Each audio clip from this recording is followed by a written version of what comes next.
I was 12 when I first realized I was invisible. Not literally, of course. My name is Hazel, and that day, I'd spent 3 hours meticulously crafting a miniature hydroponic farm for my school's science fair. It had working pumps, intricate tubing, miniature LED grow lights powered by a small solar panel I'd scavenged from an old garden fixture, and tiny basil plants already sprouting vibrant green. I'd figured it all out from countless library books, dog-eared scientific journals I'd found online, and late nights poring over complex engineering diagrams. I was so proud, practically vibrating with excitement, as I waited for Mom and Dad to come see it.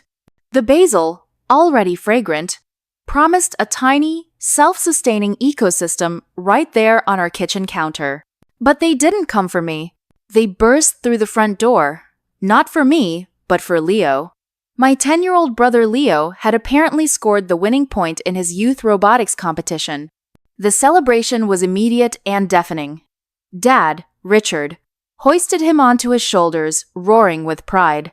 His face flushed with unadulterated joy. Mom, Eleanor, took a million photos, her phone flashing, tears of pure happiness streaming down her face. Neighbors were called over to hear the thrilling play-by-play of Leo's engineering brilliance, his quick thinking under pressure. They spoke of his natural aptitude and innate talent. My carefully constructed hydroponic farm sat forgotten on the kitchen table, its tiny basil leaves wilting slightly under the harsh fluorescent kitchen light, overshadowed by the boisterous fanfare for Leo. "Oh, that's nice, sweetie," Mom had said later when I finally managed to get her attention, barely glancing at my intricate setup. Her eyes, still shining from Leo's triumph, skimmed over my painstaking work without truly seeing it. "Very green. Are those herbs?" Her gaze was already drifting back to Leo, who was now dramatically reenacting his victory, complete with exaggerated sound effects and animated gestures, drawing peals of laughter from the assembled neighbors. 19 years later, sitting at this same reclaimed wood kitchen table in my parents' upscale Portland home, I was watching the exact same scene play out. Different props, same script, just with higher stakes and a much more polished performance from Leo. "So, the market for bioengineered supercrops is about to explode, Mom," Leo declared, gesturing wildly with his fork, nearly impaling a piece of artisan sourdough toast that probably cost more than my weekly grocery budget. He was 29 now, my brother. Still handsome, still charming, still utterly devoid of any actual business acumen, but overflowing with unearned confidence. I'm talking a complete transformation of global food production, vertical farms in every city, synthetic meats that taste better than prime rib, nutrient solutions that can grow anything anywhere, even on Mars. The whole green revolution package. Dad leaned forward, his face alight with an almost childlike wonder, his brow furrowed with delighted concentration, as if Leo were revealing the secrets of the universe, not just rehashing a thinly researched business proposal. "How much are we talking about investing, son? 200,000 to start? Maybe 300 to really make it sing? We could probably swing that from the investment fund." Mom clasped her hands together, her eyes shining with blind faith. "Oh, Leo, you're so brilliant. Just like your father was at your age, darling. Always ahead of the curve, always seeing the big picture." I took a slow, deliberate sip of my organic kombucha, trying not to roll my eyes so hard they'd fall out. Leo, bless his ambitious but utterly incompetent heart, had exactly 0 successful business ventures under his belt. His last brilliant idea was a sustainable mushroom farm that mysteriously sprouted an aggressive, virulent mold instead of fungi, quickly spreading a foul, earthy odor throughout the neighborhood and costing Mom and Dad a cool 50 grand in initial investment and cleanup fees. Before that, there was the artisanal vegan cheese company that tasted suspiciously like old socks and was shut down by the health department after 4 months due to repeated health code violations. Then, the eco-friendly drone delivery service that, during its maiden flight, crashed spectacularly into a neighbor's prize-winning rose garden, resulting in a lawsuit.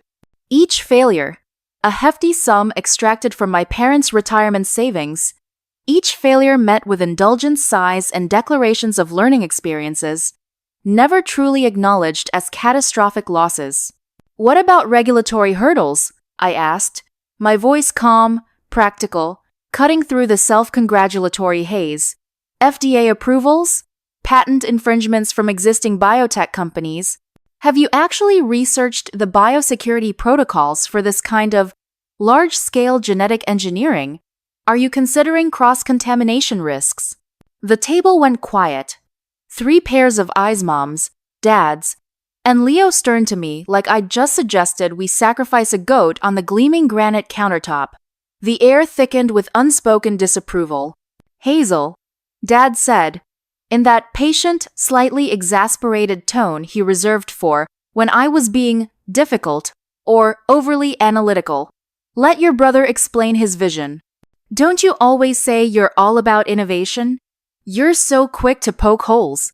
I am all about innovation, I replied, keeping my voice even, refusing to be drawn into their predictable script. I'm just asking practical questions. Building a biotech empire isn't like selling gourmet grilled cheese, Leo. The stakes are a little higher than a health department fine. There are actual legal ramifications, not just for you, but for our parents' assets.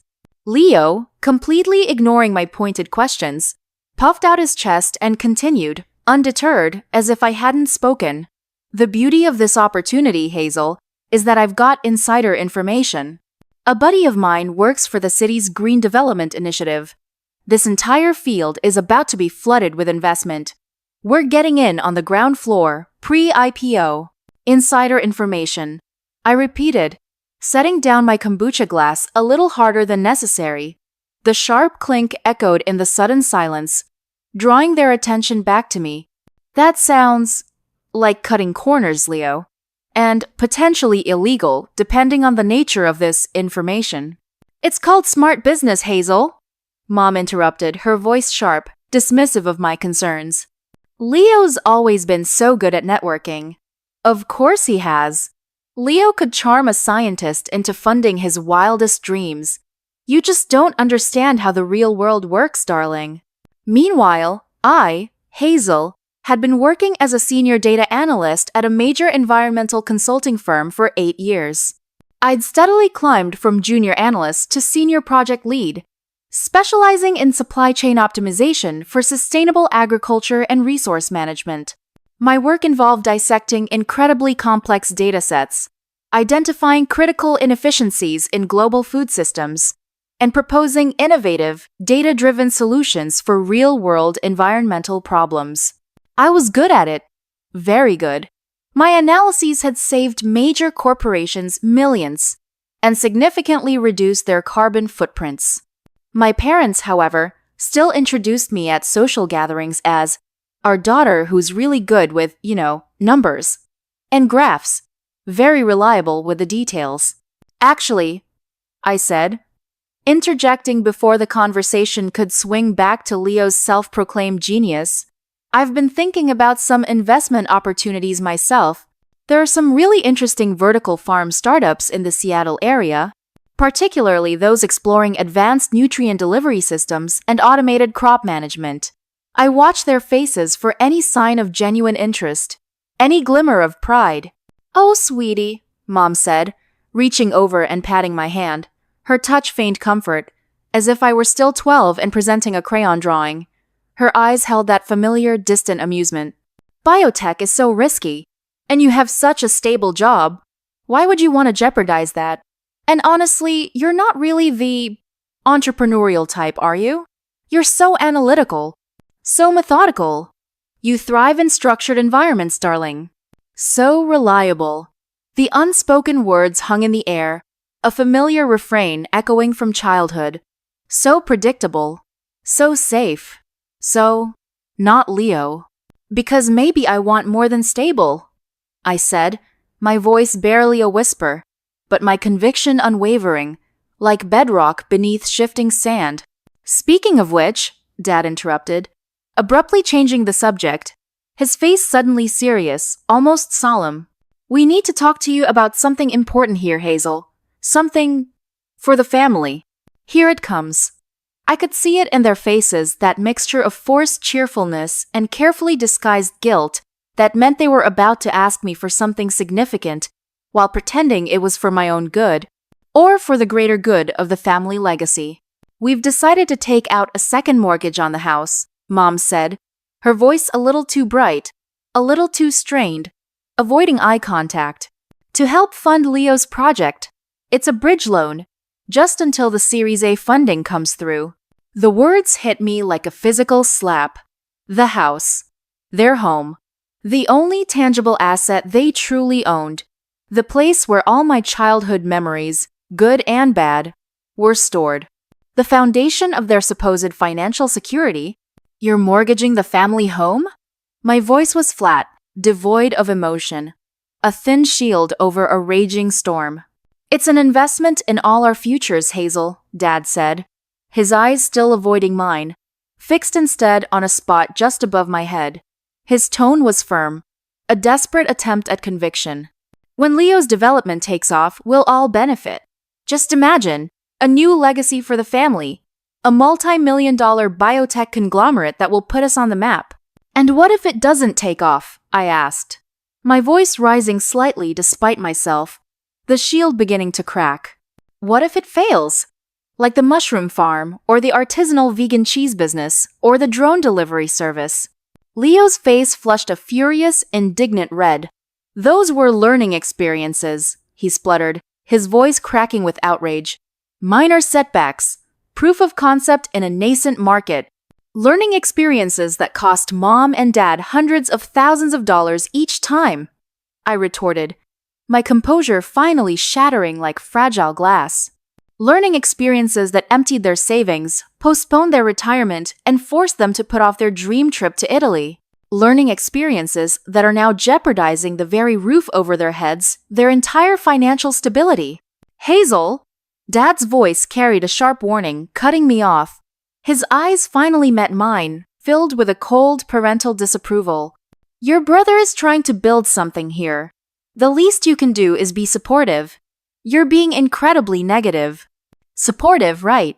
Like I'd been my whole life, watching from the sidelines while they poured money, praise, and boundless attention into Leo's fleeting, ill-conceived dreams, while treating mine like cute hobbies, like charming little quirks of their reliable daughter, something to be indulged but never taken seriously.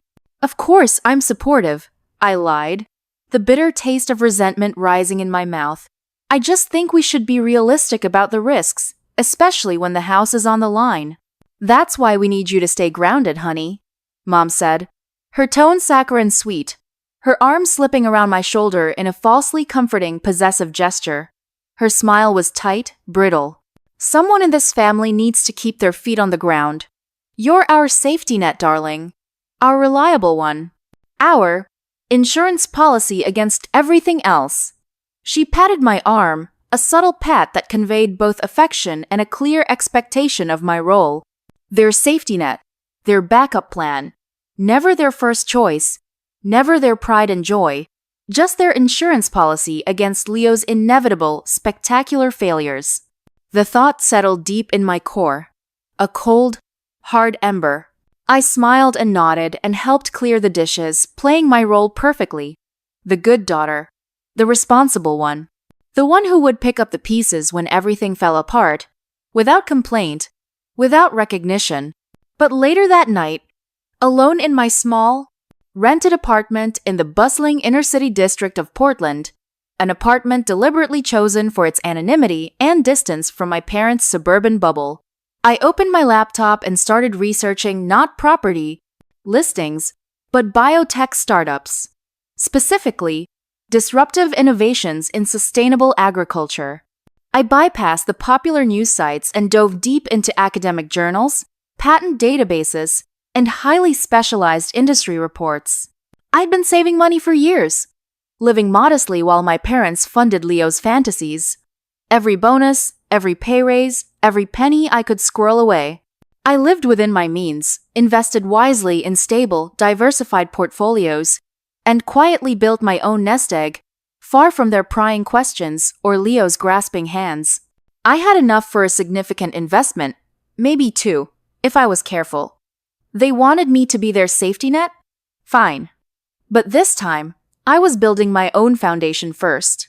And they would never see me coming. Hazel, can you cross-reference these environmental impact reports and have them ready for Mr. Peterson by lunch? And please, triple-check the data on the anaerobic digestion model. We can't afford any errors. Of course, Mr. Peterson, I replied, taking the thick stack of papers from my boss with a smile that didn't quite reach my eyes. Another thrilling day at Evergreen Environmental Solutions, where my biggest challenge was keeping the complex data models error-free and remembering which partner liked their climate change reports bound versus stapled.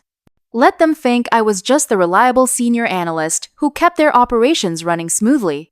They had no idea that last night I'd spent 3 hours analyzing venture capital funding rounds for vertical farming tech and drafting a preliminary business plan for a synthetic nutrient solution that could feed a city. My phone buzzed with a text from Dr. Aris Thorne. Coffee after work? Found 3 more promising candidates for the enzyme sequencing. The preliminary results are astonishing. Dr. Thorne was the only person who truly knew what I was doing. We'd met 2 years ago at a Sustainable Innovation Conference, where he was presenting a poster on experimental plant genomics. He was a brilliant but disillusioned biochemist, an expert in plant genomics and cellular agriculture, whose groundbreaking research had been consistently underfunded by cautious university grants and stifled by bureaucratic red tape. I was then just an anonymous attendee, fascinated by his radical ideas that were far too ambitious for the academic world. I approached him after his lecture, not with a proposal for investment, but with an offer to help him secure data, identify market gaps, and streamline his research for practical application. We started with small clandestine meetings in quiet coffee shops, sketching out complex molecular structures and business models on napkins. He brought the cutting-edge science, I brought the strategic vision, the methodical execution, and eventually the initial capital. Our collaboration blossomed into something extraordinary. I wasn't just funding his research. I was helping him build a company from the ground up, brick by invisible brick. A company that would revolutionize the way food was grown, consumed, and sustained. We called it Viridian Biotech. We operated in extreme stealth, filing patents under a web of shell corporations, setting up our initial lab in a discreet, anonymous industrial park on the outskirts of Seattle, far from the prying eyes of the Portland tech scene my parents frequented. We recruited a small, fiercely loyal team of brilliant scientists and engineers who shared our vision to create a sustainable future, one genetically optimized crop and one revolutionary nutrient solution at a time. Every team member was vetted not just for their expertise, but for their discretion and commitment to our mission. For 3 years, I led a double life. By day, I was the diligent, predictable data analyst, churning out reports and attending mind-numbing meetings. By night, I was Hazel Vance, CEO and co-founder of a burgeoning biotech startup, navigating complex scientific challenges, intense legal battles over intellectual property, and high-stakes negotiations with suppliers and early investors. I sacrificed almost everything. My social life dwindled to almost nothing. My sleep became a luxury. Any semblance of a personal hobby outside of Viridian was abandoned. My apartment became a glorified crash pad. My entire being was consumed by Viridian, fueled by a relentless drive to prove myself, not just to my family, but to the industry, to the world. Our breakthrough came with the development of a proprietary nutrient solution, which we named VitaGrow. It wasn't just a fertilizer. It was a bioengineered liquid that could deliver precise, optimized nutrients directly to plant roots in vertical farms, drastically increasing yields and growth rates while reducing water consumption by an astounding 95% compared to traditional farming. It was a game changer, a technological leap that promised to solve global food scarcity. The initial tests in our prototype facility were so successful, so mind-bogglingly efficient, that we knew we had a golden ticket, a true disruptive force.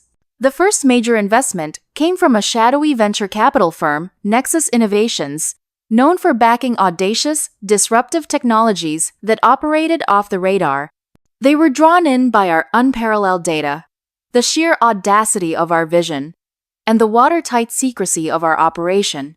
They demanded complete discretion, and I, eager to maintain my stealth operation and avoid premature scrutiny, readily agreed. The funding allowed us to scale rapidly, building our first fully automated vertical farm prototype in a massive nondescript warehouse outside Tacoma. We installed advanced robotics, AI-driven climate controls, and thousands of Vita grow-fed plants that thrived in an optimal, controlled environment. By the time I was 28, Viridian Biotech was no longer a startup. We had quietly secured multiple foundational patents, developed a fully automated cultivation system powered by cutting-edge AI, and had our VitaGrow solution ready for commercial deployment on an industrial scale. Our valuation, based on our intellectual property and early market projections, had soared. We were on the cusp of announcing our public launch, a moment that would shake the entire agricultural, tech, and even real estate industries. And then came the fateful phone call from Mom. "Hazel, darling, we have a little situation," she began, her voice carefully modulated, trying to project a calm she clearly didn't feel. But I could hear the desperate tremor beneath the practiced composure, the brittle edge of fear. Leo's latest venture. Well, it ran into some rather unexpected challenges. A few unfortunate regulatory delays, and a rather substantial fine from the EPA. It seems the organic waste disposal wasn't quite as organic as he thought. I closed my eyes, taking a deep, fortifying breath. Here it is. The inevitable, the predictable, the moment I'd been bracing for. "How much?" I asked, my voice flat, devoid of emotion. A cold, hard slab of marble. "Just a few million." It seems the second mortgage wasn't quite enough to cover the initial investment and these unforeseen setbacks. And the bank is threatening to foreclose on the house if we don't come up with a significant sum by the end of the month. They're being very uncooperative. "How much is significant?" I pressed, refusing to let her obscure the truth with vague euphemisms. A long, agonizing pause. "750,000, darling." And quickly, by next Friday to be precise. I felt a cold, hard knot of satisfaction tighten in my stomach. 750,000. A drop in the ocean compared to Viridian's latest valuation, which was now well over $1.5 billion after securing our final round of private equity funding just last week. And what exactly did Leo's supercrops do to get an EPA fine of that magnitude? I asked, my tone dangerously neutral, my mind already picturing the contaminated waterways. Mom sighed dramatically, as if she were the victim of an unfair universe. "Oh, just some accidental runoff into the local river. Nothing major, darling. A simple misunderstanding about waste disposal. It was all so complicated. The regulations are simply Byzantine for these cutting-edge industries, you see. A simple misunderstanding. Leo, the self-proclaimed green visionary, had polluted a river. My brother, who preached sustainability and ecological responsibility, had cut corners and created an ecological disaster that could have long-term consequences for the local ecosystem. The irony was so stark, so utterly nauseating, it almost made me laugh out loud, a harsh, bitter sound. "So, you need me to bail you out," I stated.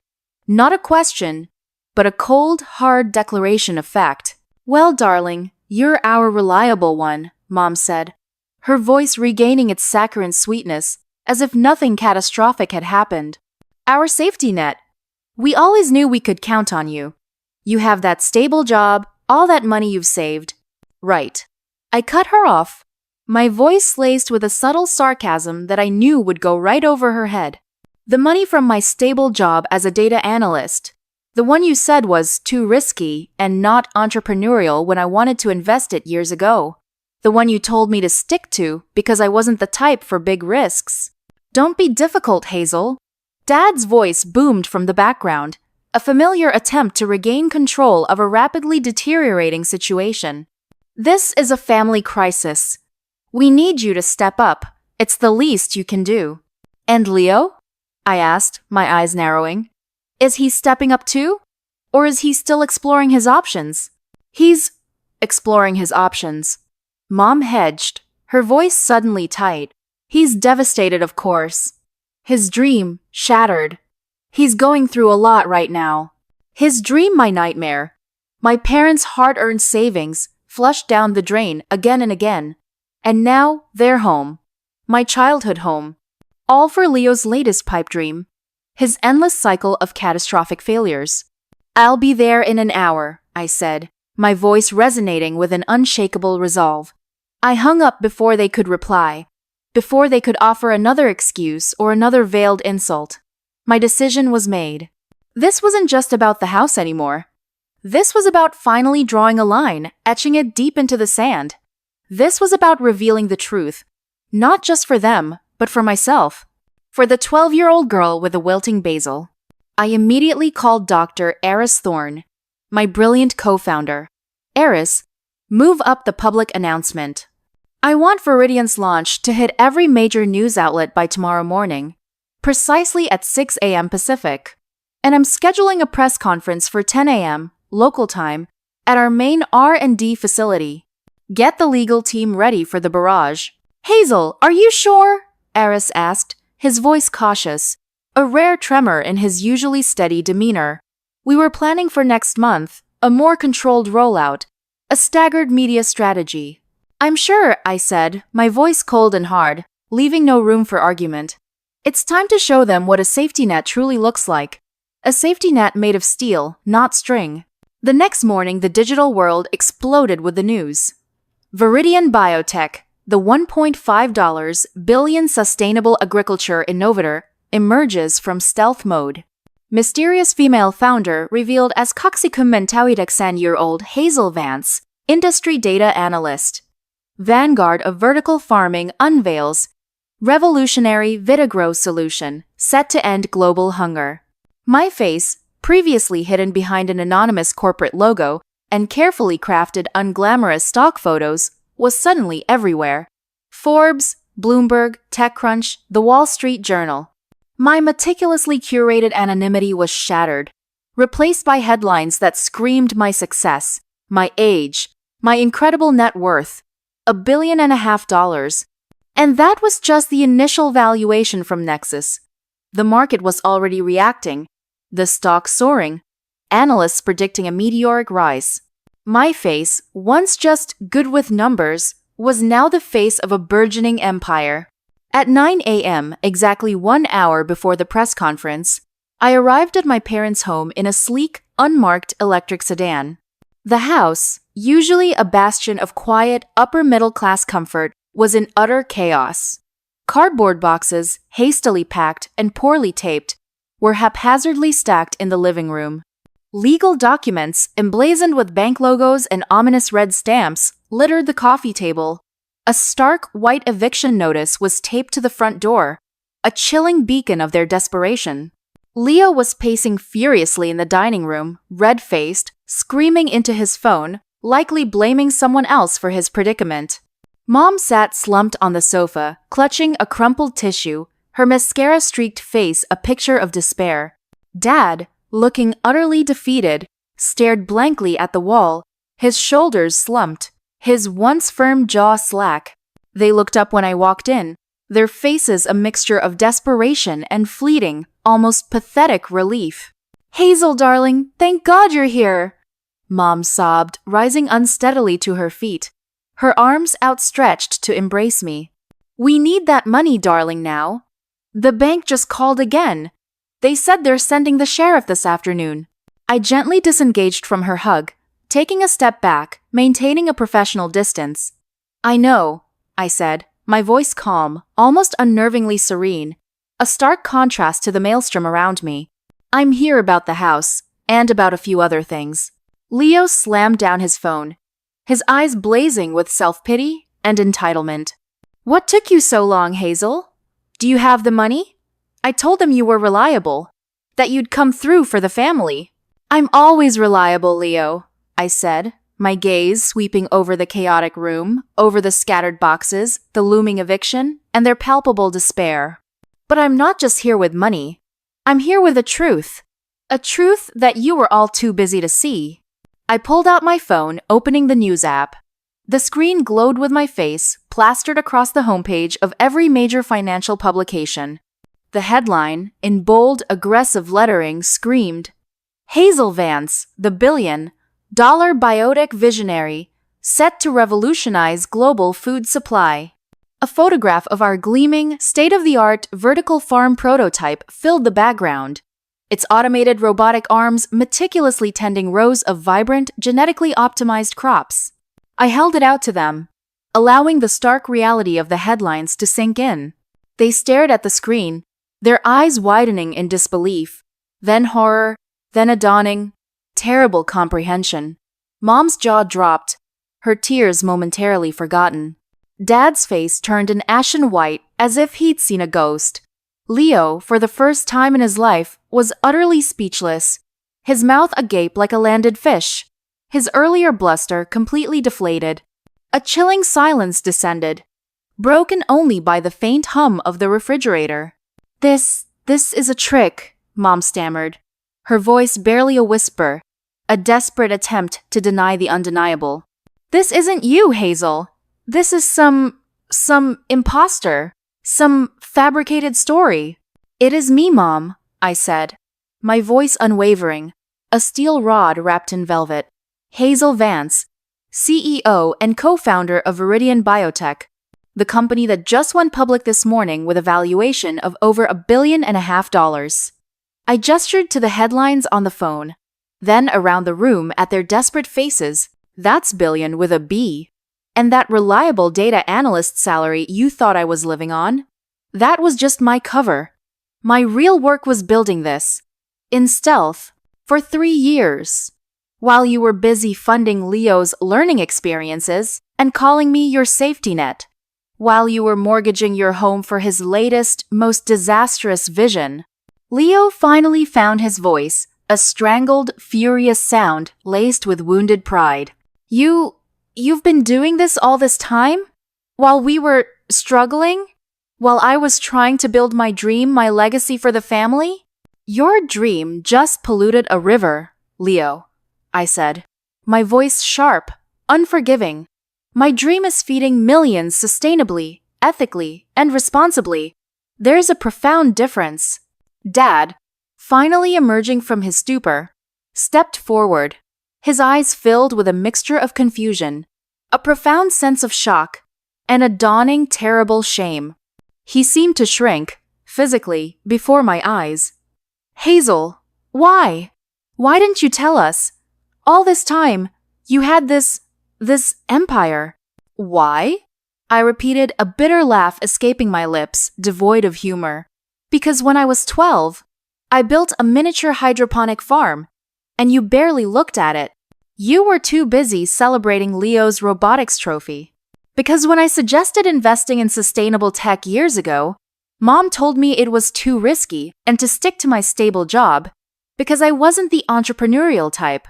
Because you constantly introduced me as the one who's good with paperwork, the reliable one, while pouring every last cent and all your pride into Leo's endless failures. Because you needed a safety net to catch him, not a daughter to celebrate, to recognize. You told me to stay grounded, so I did. I stayed grounded in reality, in data, in hard work, while you chased fantasies. And I built an empire from the ground up, in silence, in secret, because you never saw me, Dad. Not the real me. You only saw what you wanted to see. Mom began to weep, real tears now, not the performative kind, but tears of genuine remorse, of dawning regret. Her carefully constructed facade crumbled entirely. But we always loved you, darling. We just wanted to protect you from the harshness of the world, from the risks. You protected me, all right, I said, my voice laced with steel, cold and unyielding. You protected me from your expectations, from your endless disappointment, from ever daring to ask for your attention. So I stopped asking. And I started building. Building a world where I didn't need your permission, your validation, or your protection. I paused, letting the crushing weight of my words hang in the air. The sounds of their shattered illusions were almost audible. The silence was thick, suffocating. The press conference is in 45 minutes. I continued, checking my watch, a purely professional gesture. I'm heading there directly. And regarding the house, I picked up a thick legal document from the coffee table, a stack of papers with my company's sleek green logo at the top, replacing their ominous bank papers. Viridian Biotech, through a fully owned subsidiary, has purchased your mortgage from the bank. The house is safe, for now. Their heads snapped up, expressions of stunned gratitude warring with their lingering shock. A flicker of hope ignited in their eyes. But this isn't a handout. I continued, my voice firm, leaving no room for misinterpretation. This is an investment. The terms are simple. You will manage this property, maintain it, and keep it in good standing, as a co-steward. And Leo? I turned to my brother, whose face was still a mask of utter disbelief. You will work for the Vance Foundation's new Sustainable Urban Development Program. Not as a visionary, but as a project manager. You will be accountable for every cent, every deadline, every environmental regulation. You will learn responsibility firsthand without the luxury of cutting corners. You will learn what it truly means to build something sustainable, not just something flashy. The Vance Foundation, Leo stammered, still reeling. My philanthropic arm, I explained, a cool, decisive smile playing on my lips. Funded by a significant portion of my recent acquisition. Its mission is to support ethical, sustainable development, invest in overlooked talent, and provide resources for individuals and communities harmed by environmental negligence, especially those impacted by accidental runoff and regulatory breaches. I glanced pointedly at him, letting the implication hang heavy in the air. It's also dedicated to fostering genuine talent and supporting individuals who have been overlooked or undervalued by traditional systems. Like me. Like the true innovators. I looked at my parents. Their faces a roadmap of emotions: regret, relief, confusion, a burgeoning shame. This is your chance to rebuild, not just your finances, but your integrity. To choose real work over empty promises. And to finally see me, not as a safety net, but as an equal. Or perhaps as the one who actually built a future. For all of us. I turned to leave. Dad, his voice choked with emotion, finally spoke. His voice raw with a newfound humility. Hazel, thank you. We didn't know. We truly didn't know. We're so sorry. No, I said, pausing at the door, my hand on the cool brass knob. You didn't, because you never truly looked. It's time for you to start. As I stepped out into the cool Portland air, a sleek black town car was waiting, its engine a silent hum. My head of security, a formidable woman named Ava, a former Special Forces operative who had become my most trusted confidant, opened the door for me. The sound of stunned silence, followed by the muffled, confused arguments and dawning realizations of my family, spilled from the open door behind me. I didn't see a home anymore. I saw a lesson learned, a boundary set, and a truth unleashed. I felt a lightness I hadn't known in decades. The drive to the Viridian Biotech R&D facility was short, peaceful. My phone buzzed incessantly with notifications, frantic, desperate messages from Mom and Dad, a few bewildered and enraged texts from Leo, and a flurry of emails and calls from industry contacts, all congratulating me on my bold move and stunning unveiling. I ignored them all, focusing on the future. My focus was on the gleaming glass and steel facade of our facility, a monument to years of silent, relentless dedication. The press conference was a blur of flashing lights, whirring cameras, and eager, shouted questions. I stood at the podium, composed and confident, detailing Viridian Biotech's revolutionary technology, our mission for global food security, and our unwavering ethical commitment to environmental stewardship. I spoke about Vitagrow with passion, explaining its complex scientific underpinnings in simple, accessible terms. I articulated our vision for a sustainable future, where vertical farms could feed burgeoning urban populations and drastically reduce agricultural carbon footprints. The media hung on my every word, captivated by the story of the quiet data analyst who had secretly built a billion-dollar empire, a story that was now unfolding in real time. In the weeks and months that followed, the story of Hazel Vance, the stealth biotech billionaire, dominated headlines far beyond the tech and financial sectors. My family's reaction, particularly Leo's EPA fine and their near foreclosure, inevitably became part of the public narrative, albeit in a generalized way, without naming them directly. The irony was not lost on anyone who followed the news. My parents' friends and associates, who had previously nodded along to Leo's exaggerated claims and dismissed my quiet achievements, now saw the full, uncomfortable truth. Their social standing, meticulously built on the shifting sands of Leo's perceived brilliance and their own financial security, began to crumble under the weight of public scrutiny and private shame. Leo, forced into a rigorous, low-level project management role at the Vance Foundation, struggled immensely initially. He resented the oversight, the meticulous accounting, the lack of instant gratification, and the sheer hard work that was required.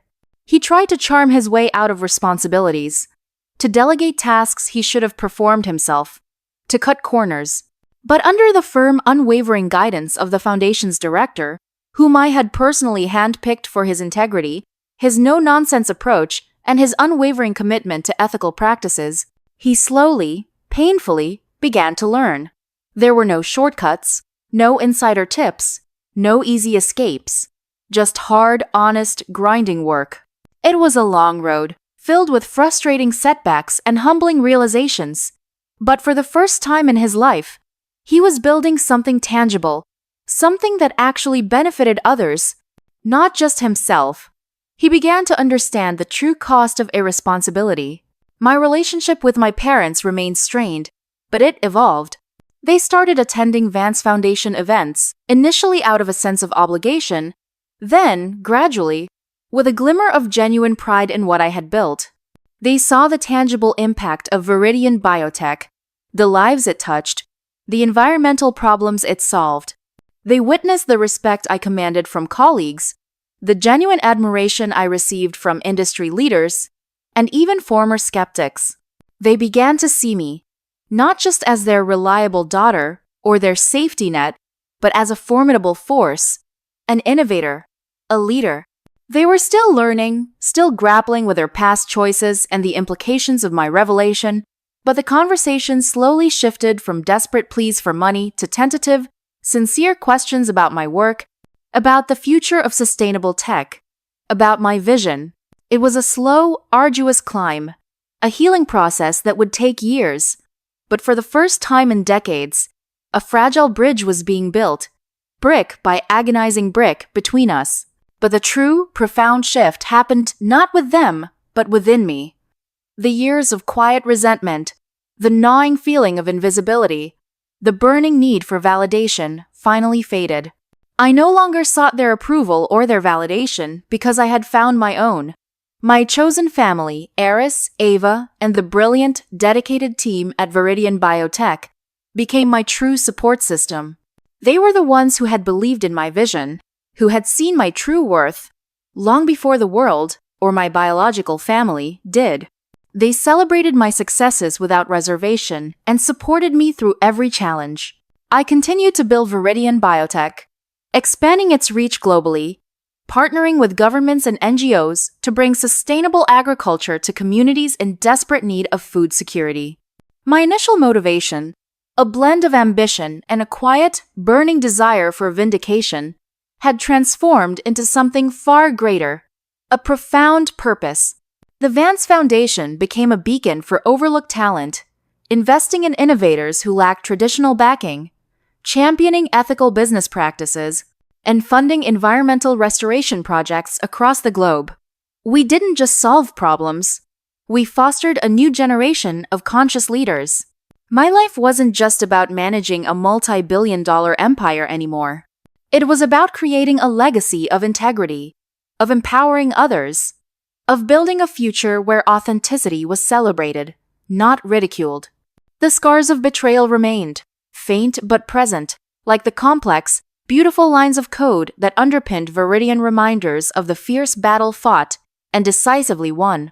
But they were overshadowed by a profound sense of peace, self-worth, and unshakable freedom I had found. I learned that true strength isn't about being unscarred, but about how you carry your scars, how you transform pain into purpose. The message I carry, the wisdom etched into my very soul, is this: never let others define your worth, especially when their definition benefits them. Never allow your kindness or generosity to be mistaken for weakness. And never ever let anyone take what is rightfully yours, your dignity, your peace, your self-respect, your legacy just because they are called family. Sometimes, the most powerful act of love is also the most profound act of self-preservation. When you finally stand your ground, when you dare to say no to injustice, even when it comes from your own blood, you don't just reclaim your property or your finances. You reclaim control over your entire life, over your narrative, over your future. And that, I assure you, is the most profound victory of all. I had given them what they truly deserved: the stark, undeniable opportunity to live with the consequences of their own choices, unburdened by my silent strength, unhindered by my presence. And in doing so, I had finally given myself what I truly deserved: a life lived on my own terms, free, whole, and imbued with a renewed purpose. The silence they sought to impose on me became the very space where my truth could finally, gloriously echo through the ages. My legacy would not be defined by their betrayal, but by my resilience, and by the strong ethical foundation I built for Viridian Biotech, ensuring it would continue to flourish for generations to come, built on loyalty, integrity, and innovation, not on lies,